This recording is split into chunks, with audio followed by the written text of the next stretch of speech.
Hello students, welcome you on Edufuture. So आज हमारा जो टॉपिक होगा क्लास 11 का प्रोटिस्टा हम लोग लेकर के चल रहे थे, और आज जो मेरा टॉपिक होगा वो होगा डायनोफ्लैजेलेट्स। आज हम लोग इसी टॉपिक के बारे में बात करेंगे। इससे रिलेटेड कुछ इंपॉर्टेंट बातें आपके साथ शेयर करेंगे और कोशिश करेंगे कि ये टॉपिक आपको अच्छे ढंग से समझ में आ जाए। तो चलिए, अब इम्पॉर्टेंट बात ये है प्रोटिस्टा के डायनोफ्लैजेलेट्स के बारे में कि ये किससे बिलोंग करता है। तो मैंने आपको बताया था कि डायनोफ्लैजेलेट्स एक्चुअली में एक टाइप का फोटोसिंथेटिक फोटो ऑटोट्रॉफिक प्रोटिस्टा है, होलोफाइटिक जिसको हम लोग बात कर रहे थे, है ना। तो फोटोसिंथेटिक होता है, इसका मोड ऑफ न्यूट्रिशन जो था वो क्या था, फोटोसिंथेटिक, क्योंकि इसी में हम लोगों ने बात किया था डाइएटम्स के बारे में, और इसी में हम लोग बात करेंगे यूग्लिनोइड के बारे में भी। तो इम्पॉर्टेंट प्रॉपर्टीज़ को अगर हम लोग देखें तो डायनोफ्लैजेलेट्स जो होता है वो यूनिसेलुलर होता है। सबसे पहला बात क्या होता है, ये यूनिसेलुलर मतलब सिंगल सेल बॉडी है। और डाइएटम्स में हम लोग देख रहे थे कि सिर्फ रिप्रोडक्टिव फेज में फ्लैजिला होता था या फिर लोकोमोटरी ऑर्गन होता था। डायनोफ्लैजेलेट्स में ये ऑटो मतलब ऑलरेडी पहले से प्रेजेंट होता है, मतलब इसमें फ्लैजिला पाया जाता है। तो हम क्या कह सकते हैं कि ये होता है फ्लैजिलेटेड, क्योंकि फ्लैजिला पाया जाता है तो फ्लैजिलेटेड होता है। लेकिन फ्लैजिला का भी कुछ अलग कंडीशन है, कुछ अलग टाइप का फ्लैजिला है ना। जैसे देखो, अगर मान लो मैं एक डायनोफ्लैजेलेट्स को बना रहा हूँ, मान लीजिए ये डायनोफ्लैजेलेट्स है, तो डायनोफ्लैजेलेट्स में आप देखिएगा ग्रुप्स पाए जाते हैं इस तरह से, ऐसे ग्रुप्स पाए जाता है उसके बॉडी में, इस तरह से ऐसे ग्रुप्स पाया जाता है, ठीक ना। और इसका जो सेल वॉल है, ये सेल वॉल है, ये सेल वॉल बना हुआ होता है बेसिकली सेलुलोज का, सेलुलोज ये सेल वॉल है, ओके। इस सेल वॉल को हम लोग एक नाम भी देते हैं, इसको हम लोग थेका भी बोल सकते हैं, कॉल्ड क्या, थेका, या फिर एक और नाम देते हैं लॉरिका, है ना। थेका या लॉरिका भी बोला जाता है सेल वॉल को।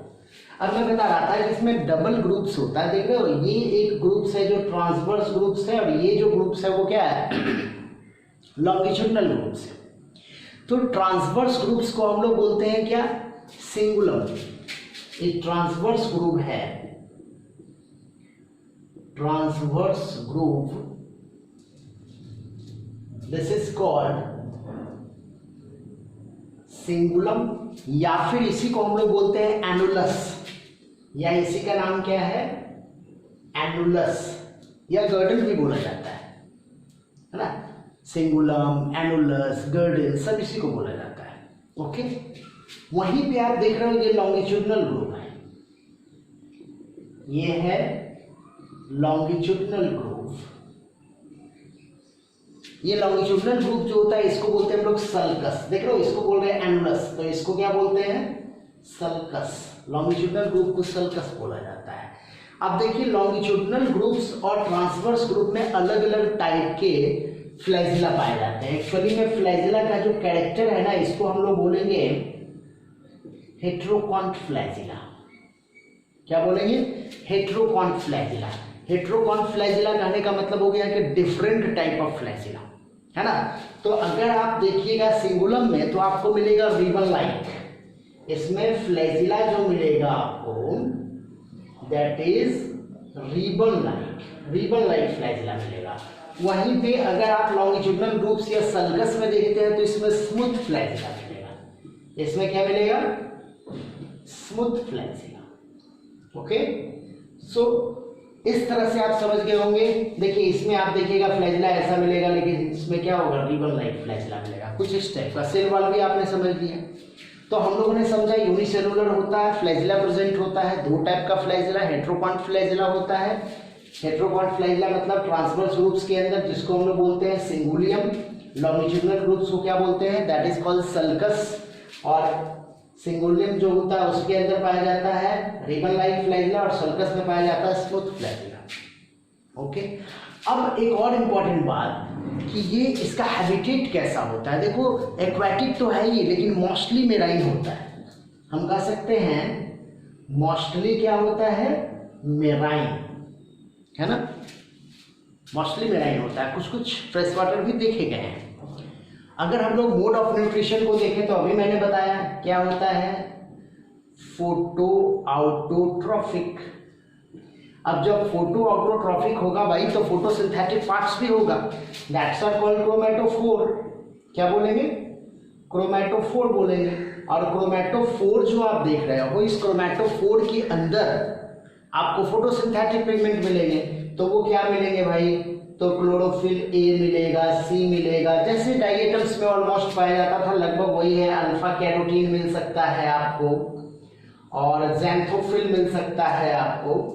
सो these are the common photosynthetic pigment which occur inside the dinoplasmids which help in photosynthesis. Okay, अगर हम लोग बात करते हैं रिजर्व फूड मैटर का, तो चूंकि फोटोसिंथेसिस करता है तो कार्बोहाइड्रेट बेसिकली होता है। रिजर्व फूड मैटर को अगर हम लोग देखें तो क्या मिलेगा हमको, कार्बोहाइड्रेट मिलेगा और वाइल्ड ड्रॉप्स भी मिल सकता है, वाइल्ड ड्रॉप्स भी मिल सकता है आपको, कार्बोहाइड्रेट और वाइल्ड ड्रॉप्स। ओके, अब देखिए अगर आप इसके अंदर जाइएगा तो न्यूक्लियस कॉमन बात है, न्यूक्लियस तो मिलना ही मिलना है।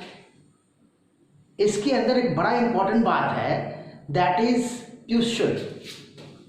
क्या है वो, प्यूस्यूल, इंपॉर्टेंट है ये। प्यूस्यूल एक्चुअली में क्या होता है, ये कॉन्ट्रैक्टाइल वैक्यूल टाइप का होता है, लेकिन ऐसे हम लोग इसको नॉन कॉन्ट्रैक्टाइल वैक्यूल बोलते हैं। ये क्या है, नॉन कॉन्ट्रैक्टाइल वैक्यूल है।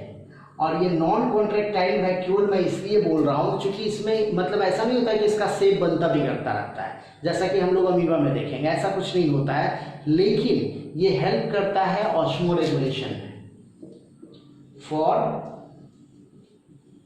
ऑस्मो रेगुलेशन, ये ऑस्मो रेगुलेशन में हेल्प करता है। ओके, आप ये भी देखोगे कि कुछ इसके ऐसे ऑर्गेनिज्म हैं जिसमें बायोलुमिनेंस की प्रॉपर्टी पाई जाती है। सम ऑफ देम शो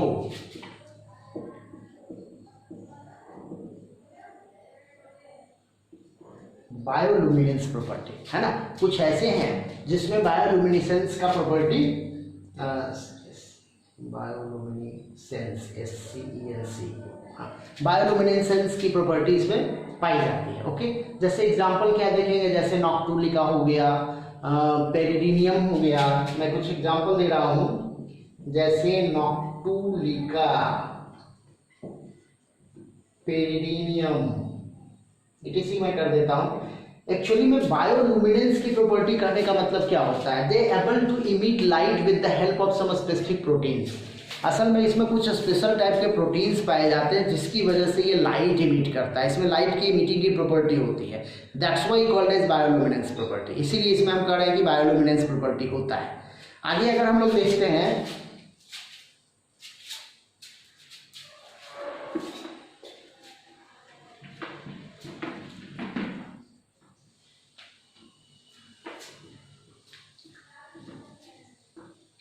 तो देखिए इसके कुछ जो मेंबर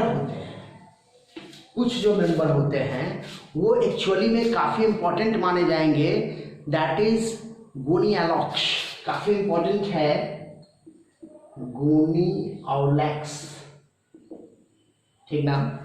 ये गोनियोलैक्स जो है इसके बारे में इंपॉर्टेंट बात ये है कि ये रेड टाइड पैदा करता है, प्रोड्यूस रेड टाइड, काफी इंपॉर्टेंट है। एनसीईआरटी में इसकी चर्चा की गई है कि रेड टाइड किसकी वजह से पैदा होता है। इवन कॉम्पिटिटिव क्वेश्चन में भी ये आ चुका है कि रेड टाइड किसकी वजह से पैदा होता है। So that is a Gonyaulax. Okay, actually में रेड पिगमेंट की वजह से ये रेड टाइड पैदा करता है, उसमें वहां पे कंसंट्रेशन, टाइड में कंसंट्रेशन इसका बहुत हाई हो जाता है जिसकी वजह से टाइड का कलर रेड नजर आना शुरू हो जाता है ना, that's why it is called as red tide, ठीक ना। एक और बड़ा इंपॉर्टेंट है, दैट इज इसी का एक वैरायटी है, दैट इज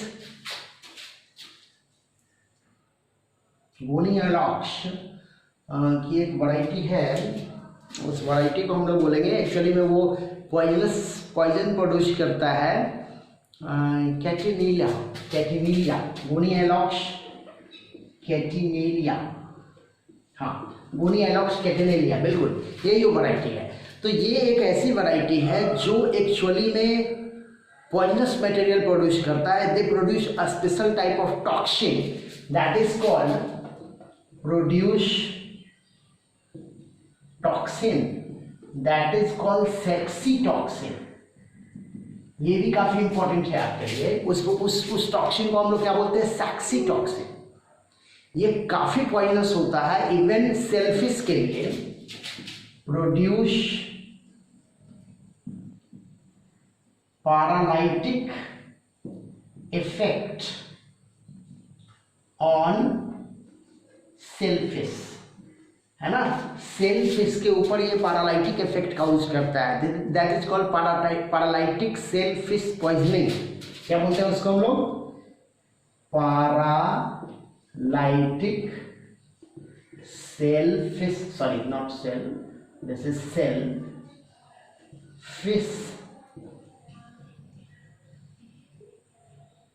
पॉइजनिंग, पीएसपी के नाम से जाना जाता है इसको, पैरालाइटिक सेलफिश पॉइजनिंग।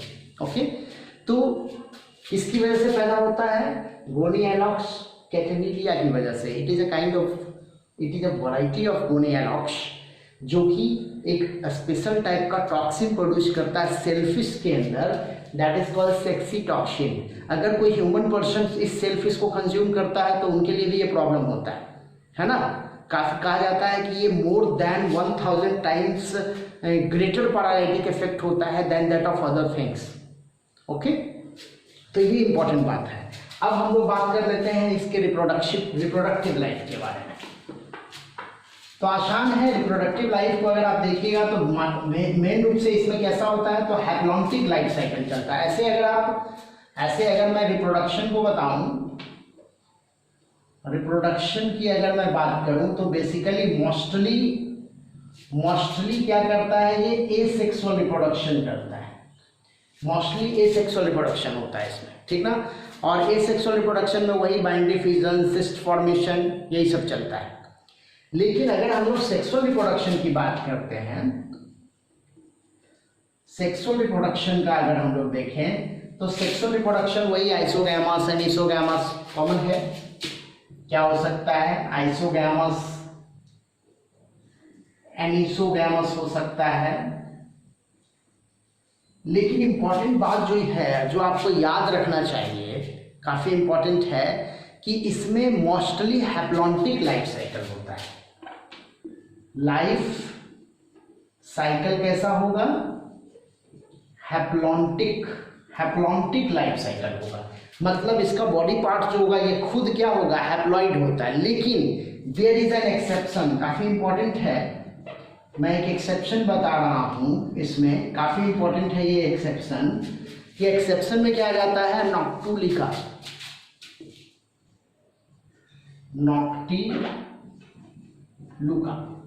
ये नॉक्टिलुका जो आप देख रहे हो ना, मैंने यहाँ भी देखो लिखा था बायोलुमिनेंस प्रॉपर्टी होती है उसमें, तो नॉक्टिलुका जो होता है ना, ये इसमें डिप्लॉन्टिक लाइफ साइकिल होता है, ये ध्यान दीजिएगा। इसमें कैसा होता है? डिप्लॉन्टिक, मतलब गैमेटिक मियोसिस, जबकि इसमें क्या हो रहा है? Zygotic meiosis. इसमें कैसा हो रहा था? जाइगोटिक मियोसिस, और इसमें हो रहा है गैमेटिक मियोसिस। ये एक बड़ा अंतर है। ओके, क्लियर है बात? तो ये एक कॉमन प्रॉपर्टी है जाइगोटिक मियोसिस, या फिर कह सकते हैं हैप्लॉन्टिक, जबकि डिप्लॉन्टिक प्रॉपर्टी उसकी क्या होती है? कुछ स्पेशल प्रॉपर्टी होती है जो नॉक्टिलुका में पाया जाता है। ओके, तो इस तरह से हम लोग समझ लिए होंगे डायनोफिलाइलेट्स। काफ़ी इंपॉर्टेंट टॉपिक था, इसमें जो कुछ इंपॉर्टेंट इन्फॉर्मेशन है वो आप जरूर नोट डाउन कर लेना। एग्जामिनेशन पॉइंट ऑफ व्यू से काफ़ी इंपॉर्टेंट माना जाता है वो। ओके, तो बहुत बहुत धन्यवाद आप लोगों का इस चैनल पे कंटिन्यूअस बने रहने के लिए। Thank you.